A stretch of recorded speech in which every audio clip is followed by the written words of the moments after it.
ଜଗନ୍ନାଥଙ୍କ ଘର କଥା। ଜଗତର ନାଥ ଜଗନ୍ନାଥ ମାନବବାଦର ଠାକୁର।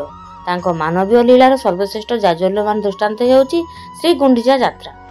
ହେରା ପଞ୍ଚମୀ ସେହି ନବଦିନ ବ୍ୟାପୀ ଯାତ୍ରାର ଏକ ଅଂଶ ବିଶେଷ ବା ଉପଯାତ୍ରା। ରଥଯାତ୍ରାର ପଞ୍ଚମ ଦିନ ମହାପ୍ରଭୁ ହେରିବା ବା ଦର୍ଶନ କରିବା ନିମନ୍ତେ ମହାଲକ୍ଷ୍ମୀ ଶ୍ରୀଗୁଣ୍ଡିଚା ମନ୍ଦିର ଅଭିମୁଖେ ଯାତ୍ରା କରିଥିବାରୁ ଏହା ହେରା ପଞ୍ଚମୀ ନାମରେ ଖ୍ୟାତ। ତାଙ୍କର ପ୍ରତ୍ୟେକଟି ରୀତିନୀତି ପର୍ବପର୍ବାଣୀ ଯାନିଯାତ୍ରା ସେବା ପୂଜା ତଥା ଶୁଚି ଶୁଦ୍ଧ ଉଚ୍ଚାଙ୍ଗ ଜୀବନଚର୍ଯ୍ୟା ସହିତ ନିବିଡ଼ ଭାବେ ଯୋଡ଼ି ହୋଇ ରହିଛି ଉତ୍କଳୀୟ ସଂସ୍କୃତି ପରମ୍ପରା ଓ ସାମାଜିକ ଚଳଣି।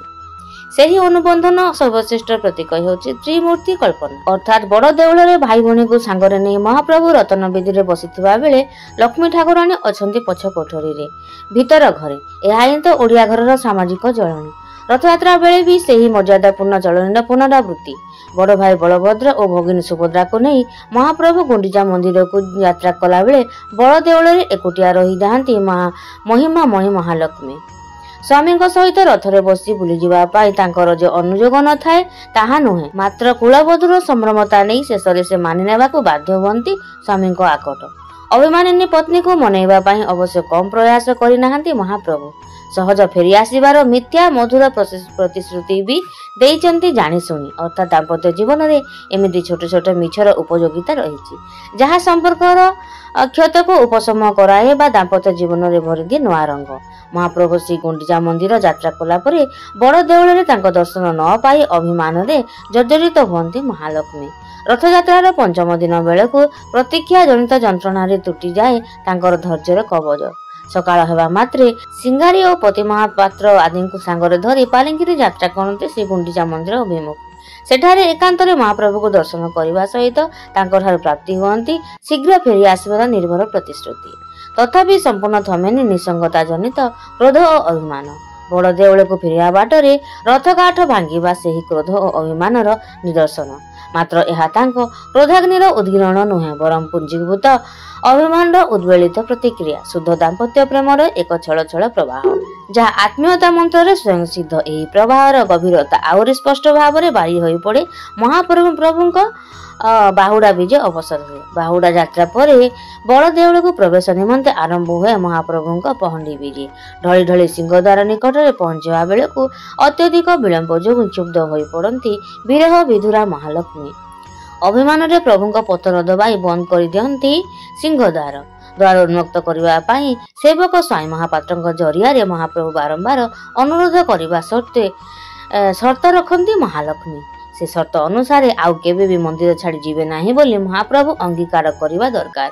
ଗୋଟିଏ ପାଖରେ ପ୍ରାଣପ୍ରିୟାଙ୍କ ଜିଦ୍, ଅନ୍ୟ ପାଖରେ କର୍ତ୍ତବ୍ୟର ଆହ୍ୱାନ। ଅଡୁଆରେ ପଡ଼ିଗଲେ ମହାପ୍ରଭୁ।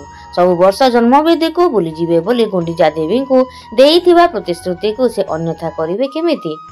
ପତିତ ପାବନ ନାମ ଧାରଣ କରି କେମିତି ସେ ପରିହାର କରିବେ ପତିତ ପାବନ ଯାତ୍ରା? ଭକ୍ତବତ୍ସଳ ଭାବରେ ସେ ତ ଅନ୍ୟ କାହାରି ନୁହନ୍ତି, କେବଳ ଭକ୍ତର।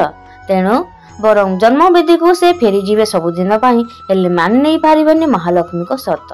ମାତ୍ର ଜଣେ ଆଦର୍ଶ ସ୍ୱାମୀ ଭାବରେ ଏକଥା ସିଏ ରୋକଠୋକ ଭାବରେ କହିବା ପରିବର୍ତ୍ତେ ଲକ୍ଷ୍ମୀ ଠାକୁରାଣୀଙ୍କ ମନ ଜିଣିବା ପାଇଁ ଉଠେଇଥିଲେ ସାମ୍ୟ ଧର୍ମ ପ୍ରସଙ୍ଗ।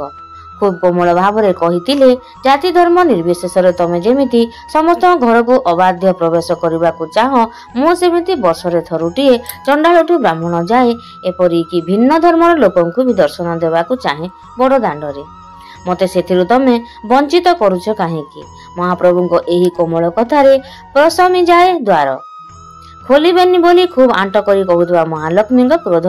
ତେଣୁ ଦାସୀକୁ ଇସାରା କହିଦିଅନ୍ତି, ମୋର ନ ଜାଣିବା ପ୍ରାୟ କହେଉ ଫେଡ଼ କବାଟ ଆସୁ ମହାବାହୁ। ତାପରେ ଖୋଲିଯାଏ ଦ୍ୱାର। ମହାପ୍ରଭୁଙ୍କ ପ୍ରେମପୂର୍ଣ୍ଣ ସମ୍ଭାଷଣ ତଥା ତାଙ୍କ ହାତରୁ ରସଗୋଲା ଖାଇ ଅଭିମାନ ଭାଙ୍ଗନ୍ତି ମହାଲକ୍ଷ୍ମୀ। ଗମ୍ଭୀରା ଭିତରେ ପୁଣି ଭରିଯାଏ ହସ ଖୁସିର ଆସର। ଅନ୍ଧାର ଯୋଗୁଁ ଆଲୋକର ମହିମା ପ୍ରକଟିତ ହେଲା ପରି ବିରହ ପରେ ଆହୁରି ନିବିଡ଼ ହୋଇ ଉଠେ ମିଳନର ସ୍ୱାଦ। ବସ୍ତୁତଃ ଦାମ୍ପତ୍ୟ ଜୀବନ କେବଳ ମିଳନର କୁଞ୍ଜବନ ନୁହେଁ, ବରଂ ତପସ୍ୟାର ତପୋବନ। ଛୋଟ ଛୋଟ କଥାରେ ମାନ ଅଭିମାନ ଦାମ୍ପତ୍ୟ ସମ୍ପର୍କରେ ଭରିଦିଏ ମଧୁରତା। ସେଥିପାଇଁ ନୀଳାଦ୍ରି ବିଜେ ବେଳେ ମହାପ୍ରଭୁ ସହିଯାଆନ୍ତି ଲକ୍ଷ୍ମୀଙ୍କର କଟୁ କଥା। ଏହି ତ୍ୟାଗ ଓ ସହିଷ୍ଣୁତାର ସ୍ୱର୍ଗୀୟ ବିଭବରେ ସୁଖମୟ ହୁଏ ଦାମ୍ପତ୍ୟ ଜୀବନ।